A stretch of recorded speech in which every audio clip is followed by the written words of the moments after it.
ठिकाणी पाहूयात पालघरमध्ये टीव्ही 9 पोलस्टारच्या एक्झिट पोलनुसार पालघरमधून हेमंत सावरा हे आघाडीवर आहेत। भारती कांबळी या ठाकरे गटाच्या उमेदवार त्यांच्या विरोधात इथे आहेत। पोलनुसार इथे हेमंत सावरा भाजपचे आघाडीवर, भारती कांबळी ठाकरे गटाच्या आणि राजेश पाटील हे बहुजन विकास आघाडीचे उमेदवार इथे पिछाडीवर दिसत आहेत। थेट आपण जाऊयात सचिन अहिर यांच्याकडे। सचिन अहिर, पालघरमध्ये मात्र मोठा धक्का की हेमंत सावरा भाजपचे या ठिकाणी आघाडीवर आहेत।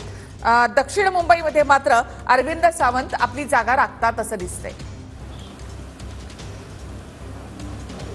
नाही, दक्षिण मुंबई तर म्हणजे एका प्रकारे बालेकिल्ला हा शब्द वापरणं उचित होणार नाही, परंतु एक प्रेम करणारा मतदार तो आदरणीय उद्धवजी आणि पक्षावरती आहे। इकडे नक्कीच आहेत की पालघरची ही सीट जी आहे, एकतर कॅन्डिडेट आमचं लेट गेलं, खूप अगोदर आम्हाला तयारी करता आली असती, आणि जे आता जे पाहायला मिळत आहेत की vote of deviation of vote म्हणजे आमच्यामध्ये, आणि विशेषतः जी शिटी निशाणी आहेत आणि जे ठाकूरजींची जी पार्टी आहे त्याच्यामध्ये तो एक डिफरन्स ऑफ हे झाला आहे, म्हणून एक स्विफ्ट कुठेतरी त्यांना मिळते आहे का।